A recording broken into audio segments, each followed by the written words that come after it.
Good evening, everybody, and welcome to another edition of the Sportsman. I'm your man, Eric Wilson, and man, we got a jam-packed show as always. But before we get started, let me go ahead and get the crew in here so we can have a very spirited conversation. So I'm going to start off as always. I want to welcome her back. She's been off for a week doing her thing. Our Queen of Hoops, Miss Megan Price. It is so good to see you. Look at you smiling. It is so good to see you, Megan. What's going on? How are you? I'm doing great. It's great to see you too. How's your week been? Oh, you know what? My week has been, it's only Monday, but it's been a great Monday. And we'll talk Okay. about that in just a moment. Let me get my man, Believe in the Pac-12 podcast on, Mr. Mike Carrington out there on the left coast. Good evening, sir. As you would say, forks up, my brother. How are you? Oh man, look at you. You're a great guy. I mean, look, I'm done sitting here, reminding people who our football teams are. You are a great guy. If it comes down to it, though, Megan, I got the perfect thing for when he comes sees me, though, but I'm not going to reveal it on the show because then he won't want to stay with me. Yeah, that's facts. Facts. If you try and even give me a Dallas anything, it might end up burning up in the desert. But man, we seem to be missing somebody tonight. Someone who, he might not be having such a good day, but we got to get him in here anyhow. Can I please have John Shear in the building? John Shear, host of Oh What a Show, part of the Sideline Sports Network family, one of the main faces of Sideline Sports. John, how you doing? I'm doing pretty well. We're only a couple months away from finally getting to see the Miami Dolphins' new look team, so it's pretty exciting. Well, okay, but John, let's take a moment, shall we, That's John? what you wanted to talk about? No, that's not what I wanted to talk about, John. I'm going to start the show. John not wearing a Miami Heat jersey tonight, not even in Heat gear. Now, listen, I understand. Shameless plug. My man John Shear does Over the Show from 9 to 9:45 every Monday night right here on Sideline Sports. And make sure y'all like and subscribe to our YouTube channel, Sideline Sports Network. And also follow us on Twitter at Sideline Sports 1. That's the number 1. For all the latest and greatest. But, John, yesterday, something happened yesterday, John Shear, and you, sir, over the weekend were very, very boastful, if you will. You appeared to be that way. You were commenting on the Chicago Sky the reigning defending undisputed 2021 WNBA world champion Chicago Sky. Thank you. Coming to your house to DC. Yeah, exactly. To face the Washington Mystics. And John. 61-35. I'm sorry. What's the score of the Spurs game? What? Oh. My middle finger is 1. It could be 2. Anyway, please, Eric, continue. Sorry. John, you seemed very you were very sure of yourself that this game was going to go in the favor of your Washington Mystics. But John, that was not the case because you see, history was made yesterday. Candace Parker. Oh, I thought you were going to say Elena Delle Donne become the second fastest player ever to 4,000 points. Yes. Congratulations to Elena Delle Donne. Yes. Congratulations to her. But John, Candace Parker had a triple-double. That was the Chicago Sky beat the Washington Mystics. And then, John, you were like, well, where's Eric? No one's hurt. He ain't blabbing. He's not talking. Well, normally you talk. You have known me. That's football, John. Football's still a completely different beast. Here's what I'm going to say to you. And I can't believe I've gone this long starting the show and we haven't heard from Mike or Megan. So I'm going to shut up here in a minute. But I'm going to leave you with this thought, sir. See, John, I don't know a lot of things. I'm still learning. I'm still growing. It's true. But if there's one thing I can damn sure tell you is that when I tell you something about the Chicago Sky, John Shear, you best believe it. Because what did I tell you? I said it was Kalia Copper, the worldwide MVP, Kalia Copper. It was her first game back with the team after coming from overseas, and I'm very happy that she's here. And shout out, free Brittany Griner. I am tired of this. I'll get to that a little bit later. But, John, it was her first game back. She was drafted by the Mystics before she was traded to Chicago. You don't think there's a certain level of oh, you sent me away, so I'm going to come back here each and every time in front of my family who I haven't seen because I've been overseas. It's my first game back with the team, and I'm going to go out and do what I do best. And that is be a finals and a worldwide MVP on your court, John Shear? Brother, please. I'm just waiting for, was it June 8th? Can't come soon enough. Look, my microphone's falling off. That's how excited I am, John Shear. But please, my brother, you have to understand something. When it comes to the reigning, defending, undisputed 2021 WNBA World Champion Chicago Sky, John, I am biased because they're the best damn team out there. Now, I know the record right now sitting does not show that, but best believe it's not how you start, it's how you finish. And if these ladies are able to get back to the playoffs, I don't care if you're Las Vegas. I don't care if you're Phoenix. I don't care if you're Dallas. I don't care if you're Washington, Atlanta, Connecticut, Seattle, Los Angeles. It doesn't matter. The Chicago Sky are going to go back to back. Is there a book it stamped on that? Because last time you booked something, it didn't come true. Please book it. Go ahead. You're man enough to say that. Book it. I have said everything. Eric, book a trip to the Eastern Conference Finals. Just because the Heat are getting smacked around, don't go to John's bitterness. Easy, Chris Paul. Calm down. Okay, all right, I've got my fill. John Shear, I am excited to see you. We're not talking about that. Like you said, in less than 3 months. I am excited to see you on June 8th, where you and I will be attending, I guess what you want to call the rematch back in your house. Only this time we will both be in attendance, and we'll see how the chips fall. But for this moment, I'm embracing this one. This is what I'm doing. So let's talk about your Miami Heat, John, because you're just not having a good 48 hours. Hey, look. As you see, and shout out to our man in the back, Ray Lynn, holding it down for us tonight on the Sports Arena. John, 30? 30. You said I ain't having a good 48 hours, but I'm just saying, I mean, my Orioles went into New York and beat the Yankees tonight, despite Aaron Judge hitting 2 home runs. So, I mean, it ain't that bad when you can beat the best team in record in baseball. But John, the Miami Heat, that's your squad, my brother. That's your team, man. Yeah, of course. And they're losing. I told Megan earlier that this is a game where you lose, you don't have Tyler Herro, and you let him have the night off. If you lose, you still have Game 5 in your pocket going back to Miami. The advantage is yours regardless of what happens in this game. The advantage is yours. You have Game 5 in your back pocket at home. Okay. All right. Hold on. He told me this on the NBA carousel, which is on. Do you remember what happened? I'm sorry. Hold on. Whose carousel is that? Megan Price's. Okay, just wanted to make sure we put that out. Do you remember Game 4 when the Sixers beat us Game 4? The sky was falling, and everybody was running their lips, saying, "Oh, look, the Sixers are back, Embiid's back, blah blah blah." And what happened? Miami won Game 5. Miami won Game 6, and that was the series. Like, you just when you think you got the Heat where you want them, they always come back and get you. So I don't sweat. I mean, Ray Lynn can say what he wants. He always says what he wants about my Miami Heat, blah, blah, blah.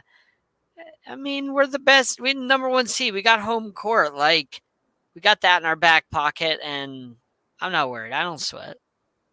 All right, so then fine. You ain't sweating. Let me go to our Queen of Hoops, who's officially back with us, Megan. Talk to me about this matchup, because for John's points, as much as we don't like him, he is right. Miami does have Game 5 in their pocket. What do you see over these first 2 and 3/4 games, if you will? I see Miami looking like a complete team, but they're banged up. So you want to see them come in, and we're not going to see Jimmy be at 100% tonight. When we knew that we weren't going to see Herro. So, this was definitely a game that I feel the same way as John. Like, it's all right. They can let this one go. Boston, it was obviously a must-win situation for them. They didn't want to get down 3-1. So you're going to see them come in and make a statement like that. And Jason Tatum has just been showing out in this game. At the beginning of the game, halfway through the second quarter, Jason Tatum had 20 points and the Miami Heat had 23. So, definitely was a statement for them. and they need that. They need that to continue to make this series go to the distance. And I definitely think it's going to go the distance to Game 7. I'm taking Miami, though. Okay. Mike Aritunuto, holla at your boy. What's up? Look, man, as much as I like to razz John, yes, Miami has a good team. This guy's out, Hero's out, in their pocket. Dude, it's the Boston Celtics, who have not lost back-to-back games since the calendar turn. So that's fine. We'll win Game 5. They'll win Game 6. We'll win Game 7. Done. Nope, zip. You're done. You talked. It's the Celtics. So to everything he always, this team's that. The Celtics, extremely physical. They got guys out too. So let's just get on that excuse horse with the Celtics too. They got guys out. So Marcus Smart, defensive player of the year, is not playing. He comes back to that. I didn't use an excuse. Something in his pocket. So all I'm saying is the Celtics, look, they were the best team in the East the second from the day the calendar turned to the new year.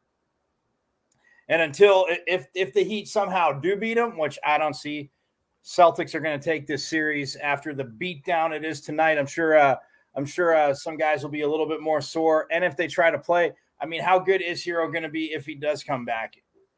Hopefully he can play, because then people in Miami have no excuse when Smart comes back too for the Celtics, and the Celtics smack him around again. So until the Celtics lose more than two in a row, then we can have this conversation. But they've been the best team. I mean, Eric, you and I, yes, wanted Philly and Phoenix, and it could have happened.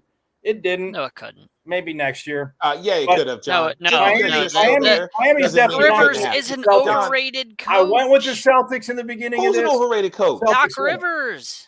Okay, John. First off, what I tell you last time we talked about this? Don't you be talking Philly noise out your mouth. I'm the Philly guy on this. He brought up Philly. Don't. He brought up Philly. What he is overrated. Was the matchup that we wanted, and I was the first to stipulate how I feel about Doc Rivers. When I was asked right here on the Sports Arena, part of the Sideline Sports Network family, when I was asked who's to blame, what did I say? I said Doc Rivers. Did I not? Okay, so I said it. Keep his name out your mouth. Why don't we do that? Focus on Eric Spoelstra. Hey, he's a former Celtic, so I mean, listen. Focus on Eric Spoelstra and what he ain't doing tonight for your team, because normally, as we've seen in the past, coach. Okay, John, he ain't there yet. 69-39. He ain't there yet. 69-39. He ain't there yet, John. Does he have the title? No, he doesn't have the title. He's a Hall of Fame coach. He's not there yet. Okay. All right. Megan, I want to give you the final word, but I gotta say this to John, because apparently he's gonna try and work on my nerves tonight. This is what John's gonna do. What did I tell you after Miami beat Philly? I said Boston coming for that ass. I said, and Jimmy Butler talking all that noise. Jahan, I know he overrated. Leave it alone, man. I know he overrated. Haters. God. Anyhow, Megan, it's the truth. Please. Fine. Megan, I'm going to go to you for the final word. Go ahead. Okay, the final word. I still feel like it's going to come down to coaching experience. This is why I got to go with Miami. I think that they are an extremely I think that Boston is a well-coached team, better coached than we expected. I think they went much further than majority of us expected, and an excellent move getting Brad Stevens out of that coaching position and moving him into the front office. But I really feel like in this type of position on this stage, Spoelstra has more experience, and so I got to go with experience. All right, fine. I still say Boston wins it in 6. Don't sound so sad about it. Split with this 2-2 because Mike and I are just like, we don't want to see John go to the NBA Finals, because listening to his mouth is just going to be something that we have to endure. You're going to have to deal with the Super Bowl too. So okay, that's it. Hey, Eagles, Dolphins. Go ahead, get your shine on right now. Go ahead and get your shine on right now. Dolphins, Eagles. Because John is going way off into left field. He just came off a baseball show. We going to break, y'all. We'll be back with the crew in just a moment. Connecting your brain and body with interactive games and tests. Why is there no physical activity in today's health physical? Trazer is an holistic technology used to rehabilitate, prevent falls, and improve sport performance.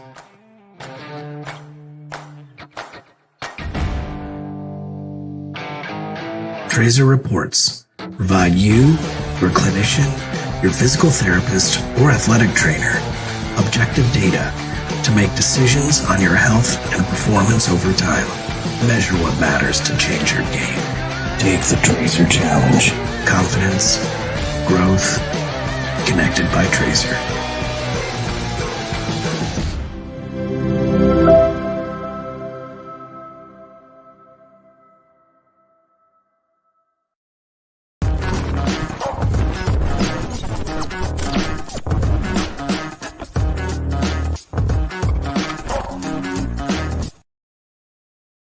And welcome back into the Sports Arena on a Monday night. Your man, Eric Wilson, alongside our Queen of Hoops, Miss Megan Price, Believe in the Pac-12's Mike Carrottenuto, and, of course, Sideline Sports' own Mr. John Shear. So let's transition over to the Western Conference because, Mike, this is your territory. This is your neck of the woods, my brother, staying out there on the left coast, man. You know, it's the Warriors. It's the Mavericks. I may have been wrong in my assessment. I thought that the Warriors would win in 6, but it looks like this might not even make it that far. So, Mike, talk to me about it, man. Yeah, look, I mean, it's not even sour grapes. I mean, the way Dallas was able to defend Phoenix, Eric, we talked about it. I mean, it worked out on Chris Paul. I mean, they took out Devin Booker in Game 7, and I mean, look, I mean, hats off to Jalen Brunson. I mean, he played good in the first series for them. He went nuts against the Suns pretty much for, I think, all but one game, basically. So, like, I give him their props. I mean, Megan's guy, Dimwitty, who, I mean, I definitely like too, had some games there too. But the thing with the Warriors is that length. I mean, getting Kuminga back, like I was talking about last week, Eric, I know he's young, but at the same time, getting that length back, and when you can defend the wings, and I mean, Ray Lynn and I were talking before the show about two-way players, and he's saying kind of overrated, but what the healthier Clay gets and what he can do when you have a guy like Steph that, you know, can shoot from half court, the leader that Draymond is on defense. So, I mean, I said 5 the other day, so I thought it would be in 5 too, but man, the Warriors, I mean, they're just too good. People saying, you know, Luka, you know, can't do it by himself. Obviously at this level, nobody's going to do it by themselves in advance, but I mean, they've done a good job taking the other guys out. Luka's got his. So, I mean, and look, it even pains me when Raylan was giving me a hard time after Game 7 that night. I go, you know, I said the Warriors probably win in 5. I thought the Suns would have got 6. I think the Suns have the wing play to maybe get 2 games, but I still think the Warriors would have won that in 6 too. So with everybody back, because Eric, you touched on this last week, they're finally, I mean, we all did, but they're finally all back. I mean, Clay came back halfway through. Then Steph goes down for a little bit. Clay doesn't play back-to-back games. Draymond goes out for that extended period. They got right before the playoffs. And, I mean, I guess you could say the one thing that Steve Kerr can go on is that beatdown. I'll leave you with this lastly. The beatdown they took in Memphis before they went back to Golden State to close it out. They don't want that in Dallas. They want to close Dallas out. So that beatdown is kind of a silver lining, good thing that happened for him. And, look, with the way Steph's playing, the way Draymond's playing, I mean, you got Poole. It sucks that Gary Payton Jr., even though, you know, in selective minutes, he would have been just terrible for Dallas to deal with. So it's not a surprise. I mean, I guess I'm not fully surprised, but I thought Luka and the rest of the cast would be good enough to get 1 game. And this man ran his lips all year about how Phoenix is the best team in the league. He comes in here and says Golden State would have beat Phoenix in 6, but he said all year about how nobody can beat Phoenix, and then he slides that in there in the middle, right around his monologue. He slides it in there like we wouldn't notice that. Get out of here with that nonsense. Like, I know what you did there. You talked all year like that. All right. I'm going to turn this over to our Queen of Hoops, since these two young men do not know how to play nice with each other. So they do not. I know, but this is what they do. And I thank you for sticking with us. I really do. Talk to me about this, because I was under the assumption that Dallas was going to at least make this a series because of who Luka is. And as Ray Lynn pointed out last week, it's not like there were missing pieces that Dallas got back or lost before the playoffs. This has been the same group consistently throughout this entire season and into the postseason. It's just on the well, no, shoulders of one. they lost Porzingis, so they did lose a couple of pieces, and this isn't exactly the exact roster. It's similar, but they lost Tim Hardaway Jr. Earlier on in the season before the All-Star break, and that's really Luka's right hand man. If you want to see the Mavs at their 100%, and even at that, they're missing a piece. They have some center depth problems, and it's a common problem throughout the league. Spurs have center depth issues. Plenty of teams have center depth issues. So not something that like, oh, the Mavs shouldn't feel like, oh, we came into this season and we overachieved. No, they did better than expected. So, definitely, Jason Kidd is in their rookie season with them. He's not a rookie head coach, but in his rookie season with them. So definitely making it to this point. Shout out to them, but it's over. Get the brooms out. Last night's game, while not a blowout, the Mavs were in possession of the game. Like they were up a little bit, and they allowed Golden State to come back in that third quarter. Golden State's probably the best third quarter team in the league, and then their ability to finish it out is that difference maker. But shout out to the Mavs. They did better than we expected, but I had them getting one game in this. I thought it was going to be 4-1, but it's gonna be 4-0. And see, that's something that we can talk about, because I thought that. I said, listen, Dallas being in this position, we've always talked about those Cinderella stories, those underachievers, those teams that we don't put a lot of stock in them just because they don't have that formula yet. We knew the greatness of Luka, and to all your points, Megan, yes, and thank you for reminding me. The fact that Porzingis is out, Tim Hardaway Jr. You need a Robin to his Batman. That's what you need. And so when that doesn't happen, yeah, then Batman's got to wear the brunt. He's got to put the cape on and the cowl and drive the Batmobile and he's got to do it all, But at some point, it's going to catch up to him. And I think this, unfortunately, is where it does. Now, when I look at Golden State, it was like it wasn't a question of if, it was just a question of when that whole team was going to be at 100%. And again, shout out to Ray Lynn for dropping dime on us and saying, listen, Clay didn't come back till November, December. Then Steph went out. Then Draymond was out. And it was just like it was the same thing you could say about Brooklyn. When was Kyrie, KD, and before he got traded to Philly, James Harden? When were the three of them all going to play together? Because when they did, you saw what they were capable of. It's the same thing with Golden State. But what Golden State has is, as we like to say here on the Sports Arena, we got them side dishes, them complementary pieces. You know what I mean? You've got a Jordan Poole. You got an Andrew Wiggins. You have so much talent that is constructed on this team that it's like, I just had more faith in Dallas. I had more belief that Luka was going to be able to carry this team to win one. And listen, the possibility is still not out. It's not impossible, just improbable at this particular stage. But Dallas could very easily pull one game out and make this a gentleman's sweep. I know there are some people who don't like saying that, but that is the case. Now, John, if you can control your composure here, sir, I'm going to give you the floor to talk about Dallas and Golden State. This is not about Mike and his Phoenix Suns. This is about Dallas and Golden State, the two teams in the Western Conference Finals who are vying for the opportunity to represent the Western Conference in the NBA Finals. Shameless plug, Sideline Sports 8:30 tomorrow night. We do talk hockey, a lot of hockey, L. Bushman. I saw that in the comment that we don't talk about hockey on the show. Tune in tomorrow night at 8:30 because you will get all the hockey you ever want. Anyway, this is the Atlanta Hawks from last year. That's what the Dallas Mavericks are this year. They overachieved. It's been a nice little story. But when you go to the playoffs next year, when you're at this same spot next year, the Mavericks won't be anywhere close to this spot. It'll be just like the Atlanta Hawks this year. Just like the Knicks last year. It was a great story. The Knicks got bounced, and where are they at this year? Nowhere. I ain't worried about the Mavericks. They overachieved. They beat the Suns when they shouldn't have beat the Suns. We should have got Golden State and Phoenix. We didn't. Can't take anything away from the Mavericks, but this is an overachievement. That's what this is. They ain't going to be back in this spot next year.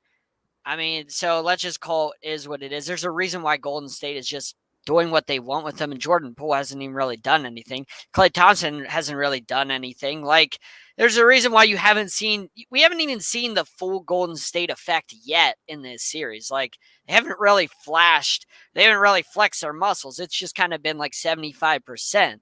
We haven't seen that 100% in this series because they haven't had to. It hasn't been close. So, this series is over. I'm not even going to give them 5. Like Megan said, get out the brooms. I mean, this one's it's not even close. Talent's just not even close. Okay, but John, let me ask this question before we transition. I want to ask you about this because while you bring up valid points, riddle me this one, Batman. Let's say, in fact, that Luka, Porzingis, and Tim Hardaway Jr. were in this situation currently.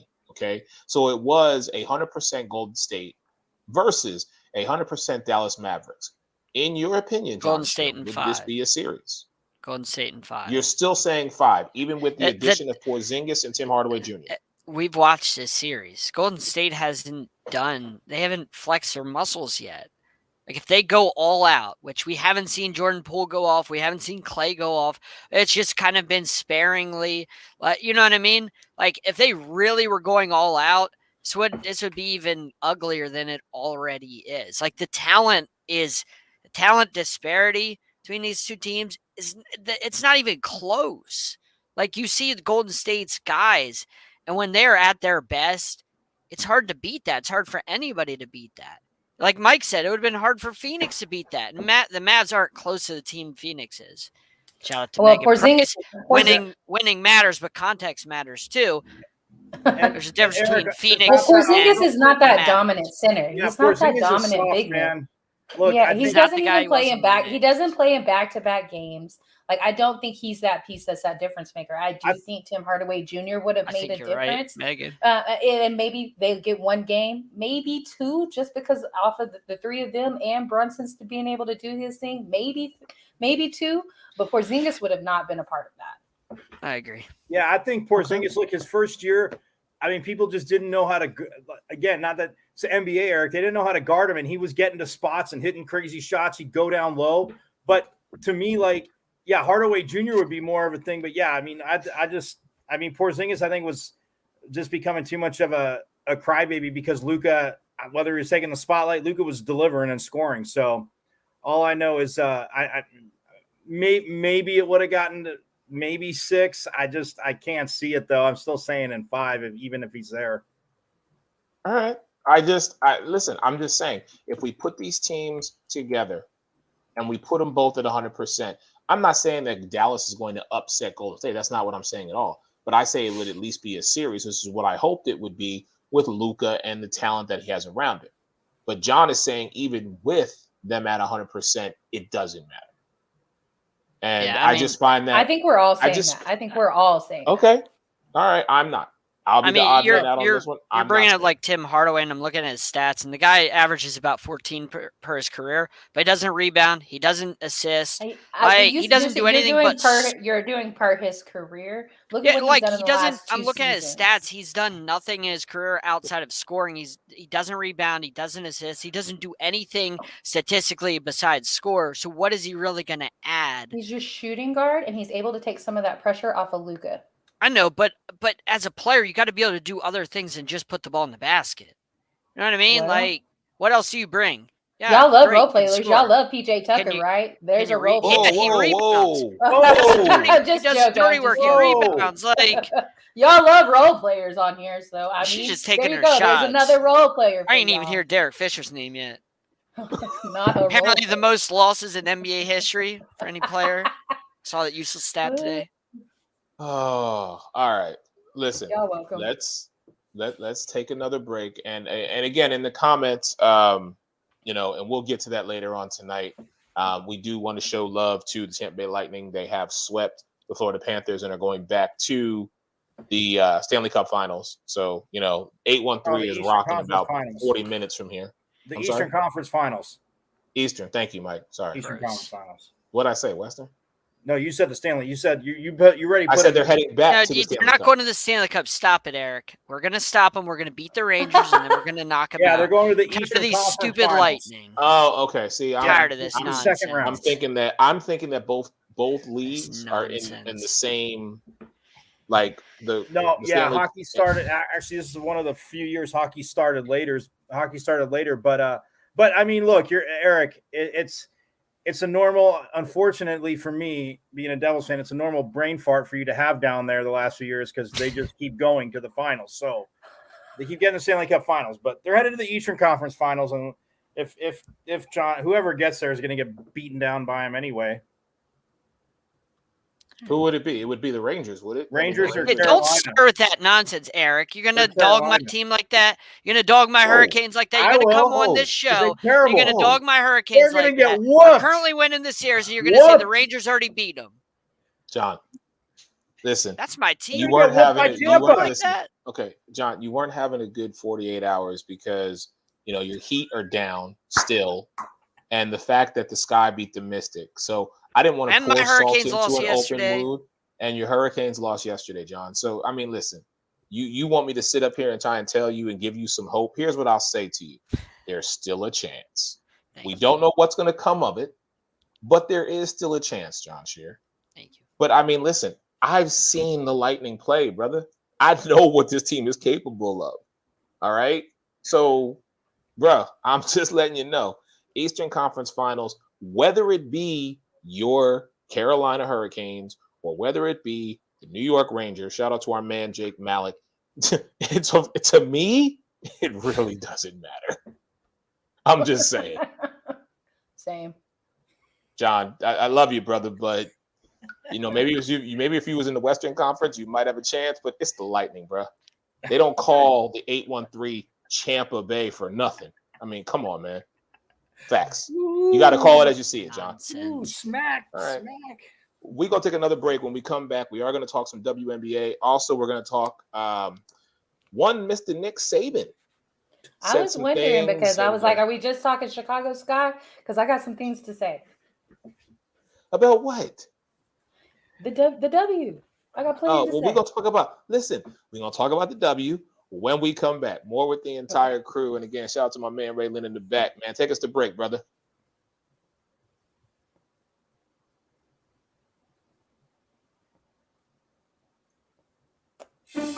If you have a business, company, or product, and you want to reach the right audience, contact DBNA Television. DBNA TV reaches over 100,000 viewers a month and has advertising plans for all budgets.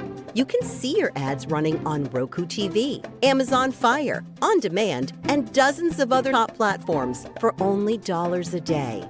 Call our advertising sales department between 10 a.m. and 8 p.m. Eastern Standard Time, Monday through Friday, at 484-695-5187. That's 484-695-5187. Make the call and then watch the results. It pays to advertise on the DBNA Television Network.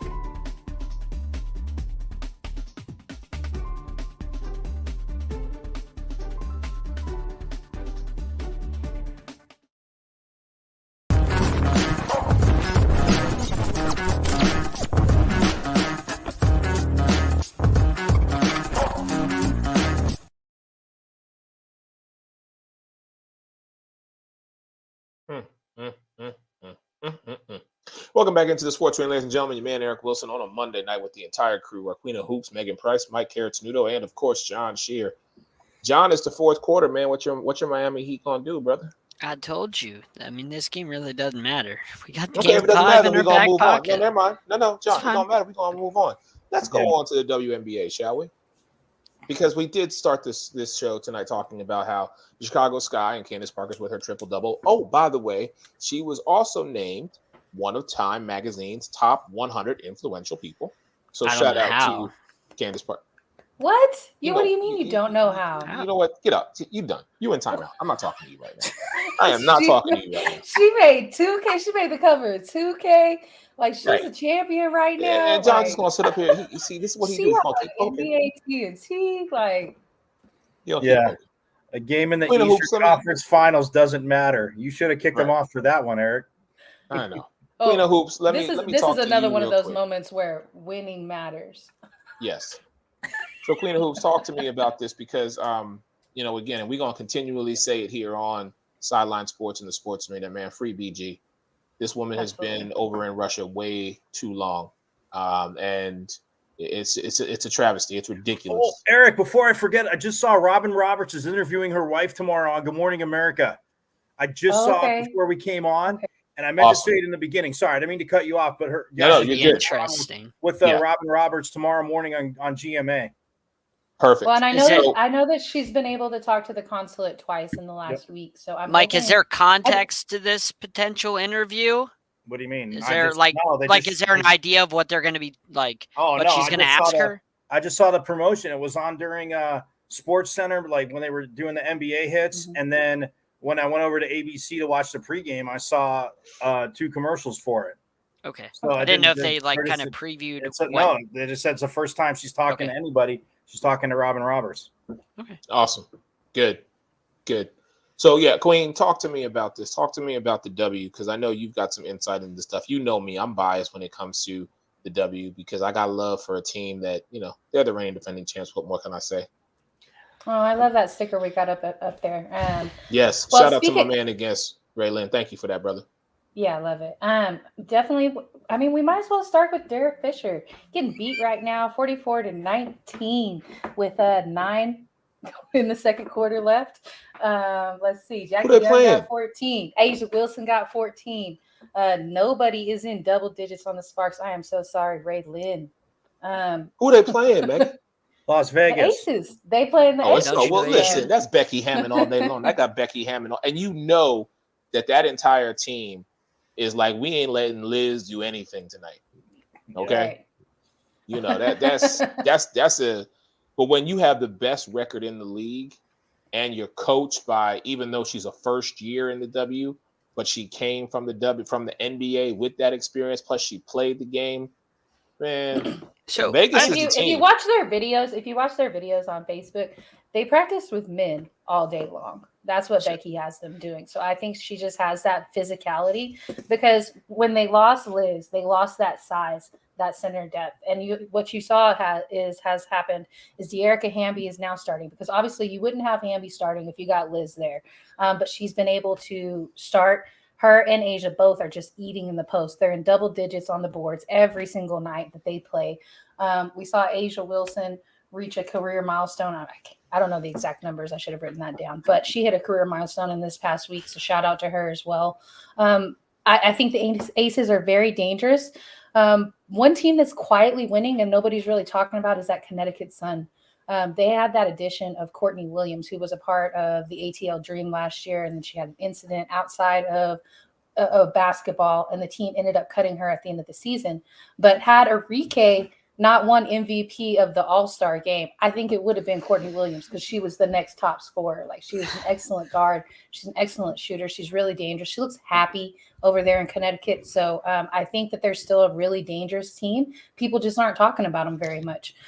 We see Minnesota is struggling really, really bad in Sills last season, and I hate that for her. She's still doing double-doubles every single night. Like, she's still defending defensive player of the year. Like, she's still that person, but they're missing several pieces right now there in Minnesota, and they're struggling tough. We're also seeing the New York Liberty struggle really, really bad as well. I believe they're 1-4. Dallas is middle of the road. Mystics are above the sky.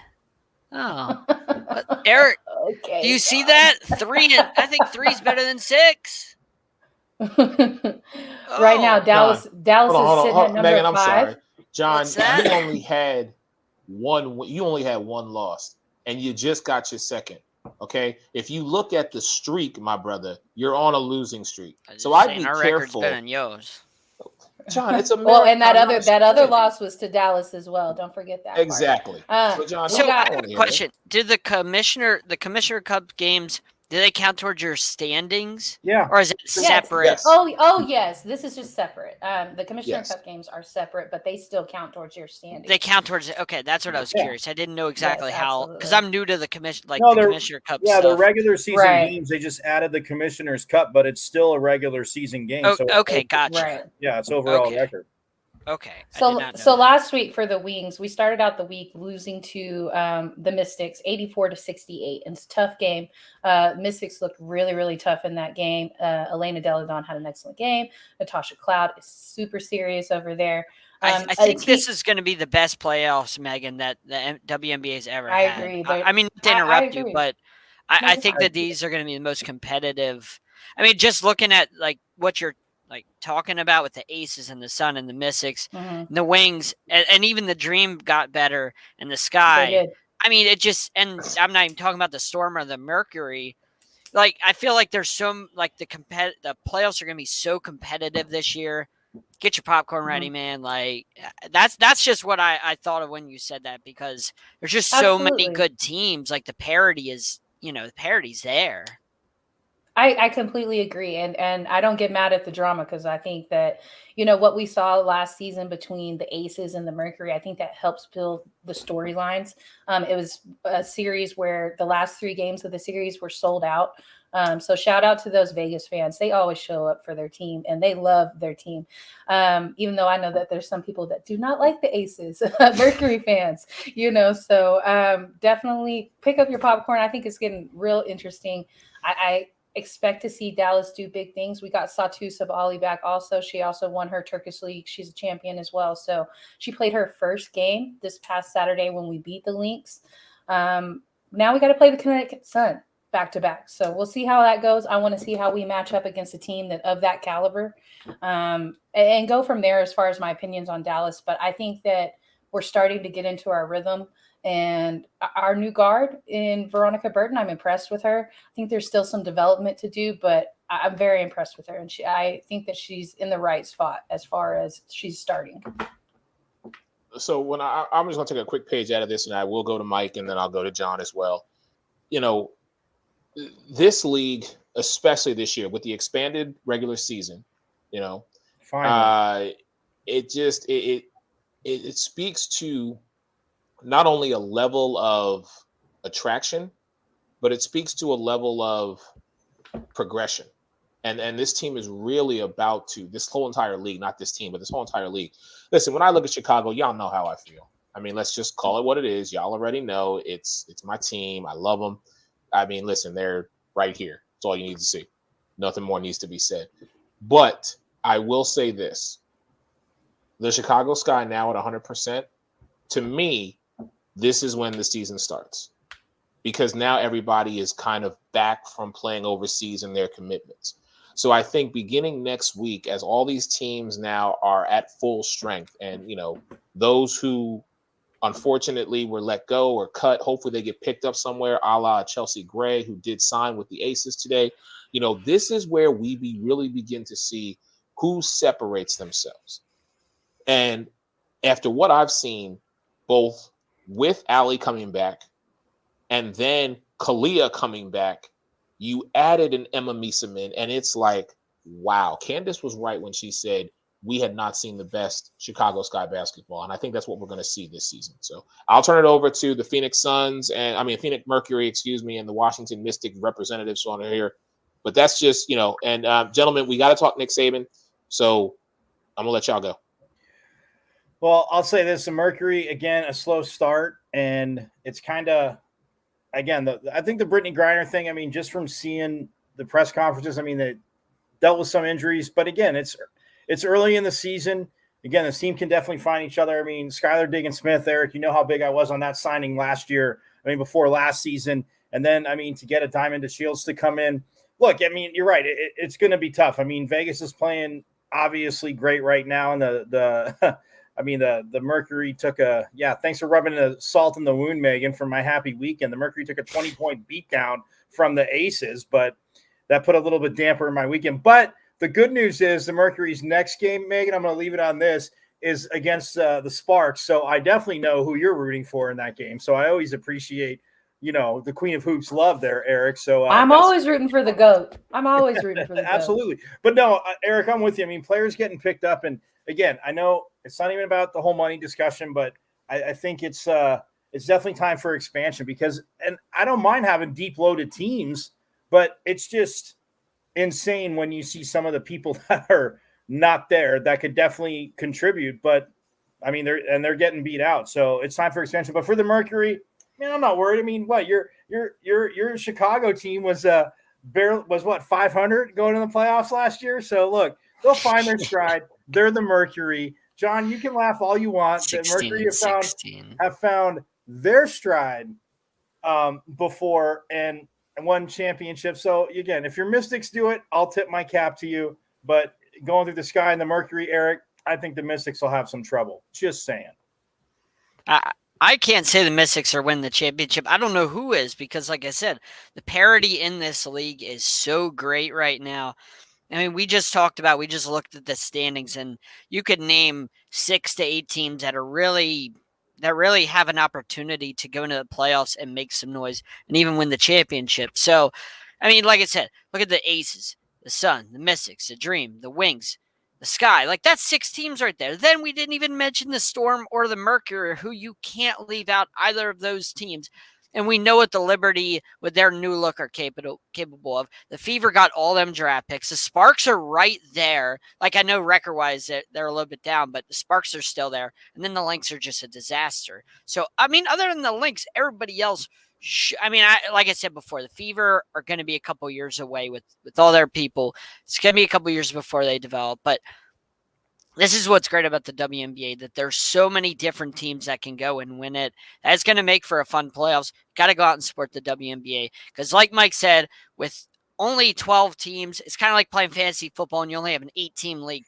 Of course, there's going to be so many great players on the free agency pool because not everybody can be on a roster. You got to up it to 10. For the WNBA, you got to expand so that way these players can be on rosters because you're going to keep having these great players sit on rosters because only so many roster spots. Just saying. Yeah, fair enough. All right. And again, man, really quick, free Brittany Griner. We need to bring that young lady home. I'm excited to see the interview tomorrow, and shout out to Mike for bringing that to our attention. But free BG. We'll be back in 10 seconds.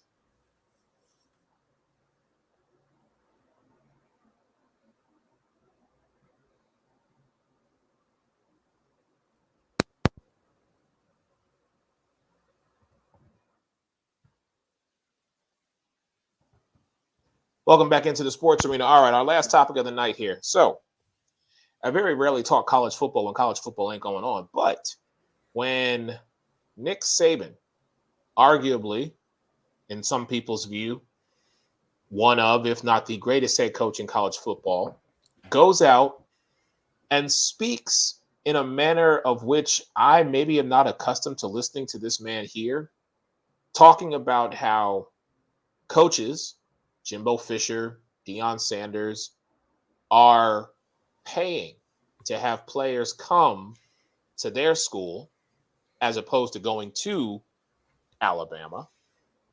It leaves a bad taste in a lot of people's mouths. And what I find the most interesting is Deion and Nick Saban just did an Aflac commercial.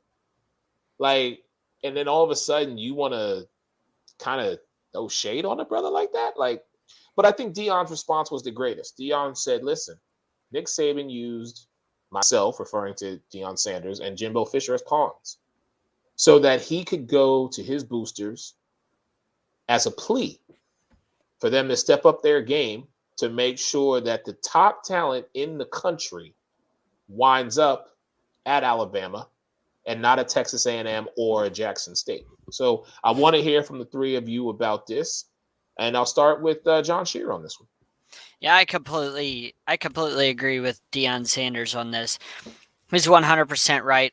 Deion's doing exactly what you want coaches to do that actually care about the kids. Not that Nick Saban doesn't, but Deion cares about his kids. He cares about helping them grow not only as players, but more importantly as men. That's what he cares about. That's what he's tried to bring. I would think Nick Saban would be happy that a guy like Deion Sanders is trying to make sure that these kids get to actually grow, like they actually get mentored and they have somebody with them.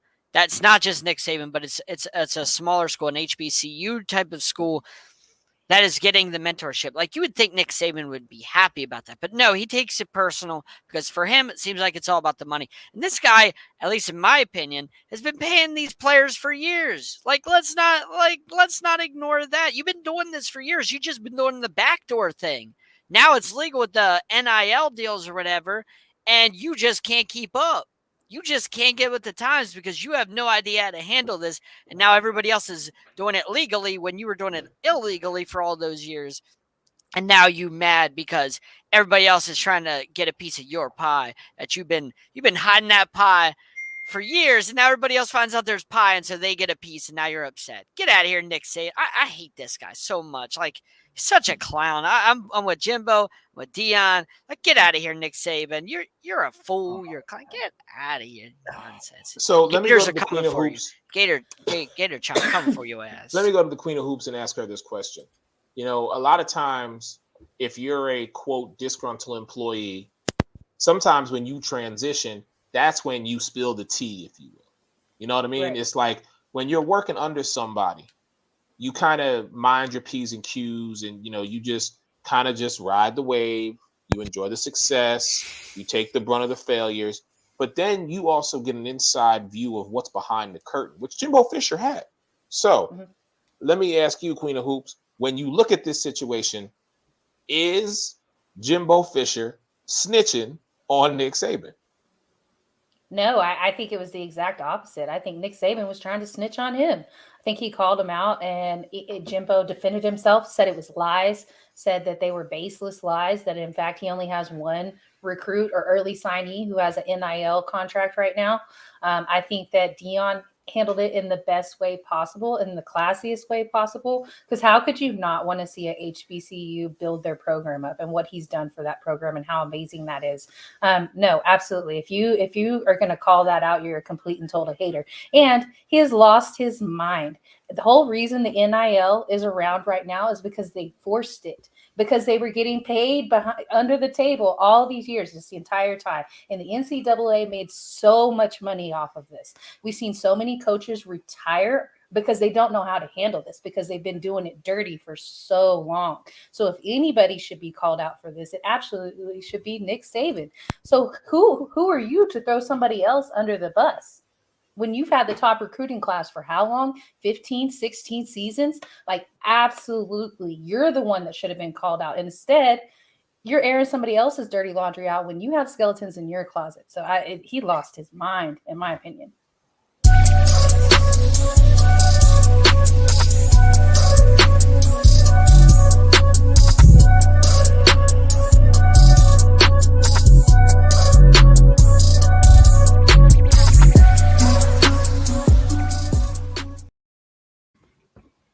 All right, so let me finish up here with Mike. We got about 4 minutes left here, 5 minutes left on the show. So, Mike, man, you are the college guy. You've seen it all. You've talked to these players. You've talked to some of these coaches, man. From your perspective, how are you viewing this entire shakeup that has happened?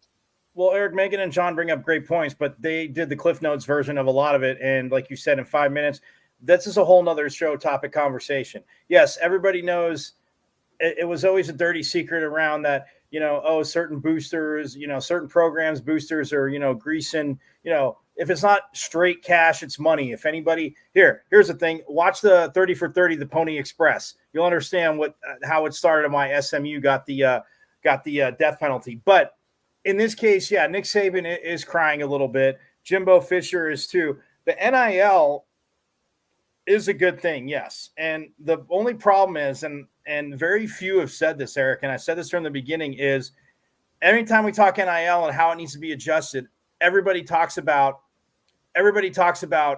just football, right? Just football. We were so stoked when Paige Beckers got that $1 million deal. Like, good for her, because now the NIL is supposed to be about getting deals. And in recruiting, kids are going to see where certain athletes are going to do it. So Deion Sanders, you're right, John, handled it great, because he also went after Florida State, because Florida State kind of said, oh, well, did they, how did they get this player away from us? But since Deion was an alum, he goes, in 20 years, how many recruits I've talked to for them. So I'm good enough to do it for them, but I get a guy on my own, and now for some reason something's wrong. So, yeah, I think Saban and Jimbo going back and forth are terrible. And I will say this about Nick Saban. Yes, he does drive me crazy.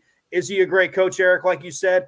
Absolutely. I mean, to go to Alabama, and everybody knows it doesn't matter that you're, 9 coaches removed from Bear Bryant, Eric. When there's somebody that big of a figure, like, you're still the guy after that guy. And to pass what Bear Bryant did is insane. So I will give him his props on that. But when Nick Saban took over Alabama, and even the first year, people didn't talk about it much, because there was and there's been multiple people that I've talked to around the college game saying that there was an alleged, and everybody says alleged because nothing ever came out on it, but big steroid problem. And Nick Saban wiped that out when he got there pretty much. There was a lot of guys gone, and this is obviously way before the transfer portal. But to go after Jimbo Fisher, I mean, yeah, it's good for that. I do not like the SEC blocking Lane Kiffin from going on a sports talk show. He was going to go on the Dan Patrick show, and I couldn't wait to hear Lane Kiffin puke stuff out because that would have been comical. But it's there. So the NIL was meant for athletes to have that chance to make money, right, Eric? But now the boosters, instead of going behind the back, the boosters can be like, oh, hey, oh, Eric, I need you. Forget going to your first love, Penn State. Come out west, man. There's sun. There's no snow. Hey, here's 2 cars. Here's an NIL at the car dealership. Man, look at that. Our dealership's named Wilson. It was already happening. Look at you. It was already happening. It was already happening. Megan, okay, I'm not saying it wasn't, but the whole point to that is, like, people say, oh, it's happening so much. More so in basketball than football because, look, football, there's 85 scholarship guys. You have 85 scholarships. So for Alabama to get that best talent every year, yes, Nick Saban, winning will do that. We all know that. Winning breeds success. Where do we want to go if they're winning and they're coming after us? Well, we should go there. But I will say this. I'm not going to be naive and say it wasn't happening, Megan. I just, again, for the bigger players, absolutely. But for the every single D1 school had a paid player. Every single one. I think so too. I agree. That's what I'm saying. Every single one had a paid player. I'm not saying there wasn't one, but I'm saying for the guys 80 through 85 on the scholarship, they weren't getting paid. Like, and again, it was illegal. So I'm not condoning it. I'm just saying, like, for what Nick Saban, I was agreeing with you guys. What Nick Saban did, he does like to cry wolf, and at times when he does cry wolf, he sounds whiny. But then it's funny how things kind of get changed. But they're not going to be able to change the NIL now. And plus, all these coaches are going nuts about the transfer portal. And like I said, that's for a whole nother show because the transfer portal is just insane. All right. Well, that's going to do it for us here tonight on the Sports Arena. If y'all want to stay tuned, we are going to do a smoking section this evening. That's an opportunity where we come and air stuff off our chest. But for my man Ray Lynn in the background holding it down for us, big thank you, sir, for you producing tonight. Great love.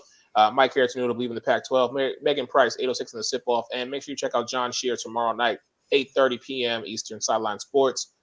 Sports Arena, part of the Sideline Sports Network family. Follow us on YouTube, Sideline Sports Network, and at Twitter at Sideline Sports 1.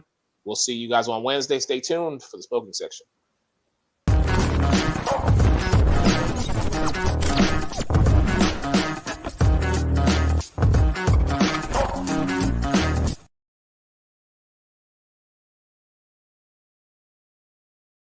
This program contains graphic material, including offensive language. Viewer discretion is advised. I got something real heavy to lay on you, man. Now that's what I need. Please feel free to join us in the smoking section because we with all the smoke. For God's sake, strap yourselves down.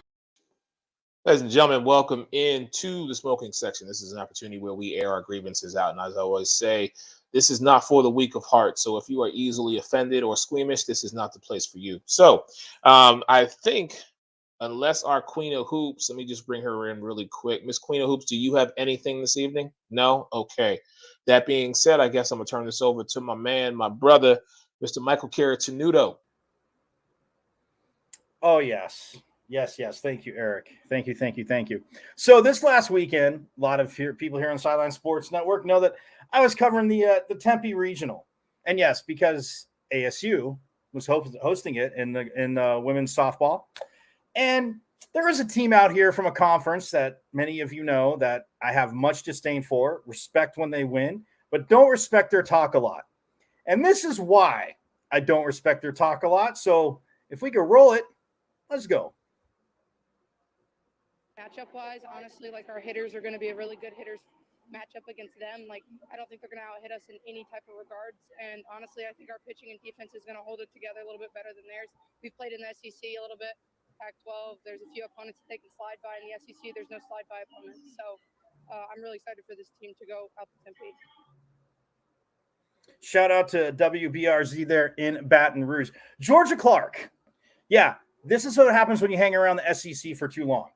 If we're just talking softball, and like our great creator of this and leader, Eric Wilson, says women's sports are here, and it's been here for softball in a while. So if you don't like it, don't want to get on board, you're missing out. I'm paraphrasing, but you can get out. So she says this before coming to Tempe, right? They have to come to Tempe from Baton Rouge. And yeah, they probably weren't going to be affected too much by the heat because of the nasty swamp humidity down there.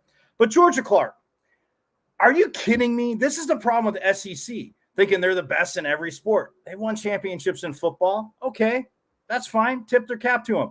But you're going to talk softball. You talk about the Pac-12, Miss Georgia Clark. Slide by opponents? Are you kidding me? You're kidding me, right? Because these schools in the SEC have plucked players from the left coast, as I like to say here. And they'll get really good players from there, but the really, really, really good ones don't leave the Pac-12.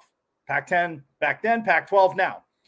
Because of the cancellation with when COVID came and hit the spring, we didn't have any spring championships. There's been 39 Women's World Series started back in 1982.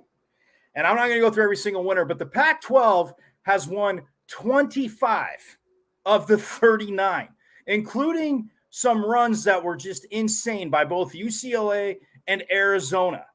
If you go from and again, it's a while back, but it even goes into recent history. If you go from 1988 all the way to 1997, so 10 years, Pac-12 teams between Arizona and UCLA won the College World Series. So for these SEC that think, oh, they overtook softball, this and that, Georgia Clark, and I don't blame you for this because LSU, and I'm glad I saved this on my Twitter feed to get it here. LSU had this comment that it was taken down. You can't find it anywhere. I looked today, and I'm glad I had it on my Twitter because there's no slide by in the best conference in softball. And this is why I'm in the smoking section because, as I always say, I respect the top part of every conference of teams in whatever sport, but you still have the bottom half. And also, Miss Georgia Clark, Tennessee got eliminated by a Pac-12 school, and they're going to super regionals. And Oregon State also eliminated an SEC school. So Oregon State and Stanford are going to play in one super regional, so they get to knock each other out. So for all you SEC haters, you know to find me here in the sports arena. Like Eric says, we're a loudmouth with an opinion, but I've seen a few games in my life. You know where to find me. I'm on Twitter at Diablo00. You can never hang with us in softball. 5 of the 7 that went to regionals are going to super regionals, and Washington was one hit away from doing it too. So again, keep talking that we have slide bys because the pitching in this conference, and look, shout out to Oklahoma. They are phenomenal, and it's going to be tough to beat the Sooners, but they're not in the SEC yet. They're still in the Big 12. Either way, thank you, Georgia Clark, for this. You couldn't even win one game. You got bounced. You didn't even get to play ASU. You did not even get to play them. So that's all I'm going to say. SEC softball people, find me on Twitter at Diablo00. We can continue the education.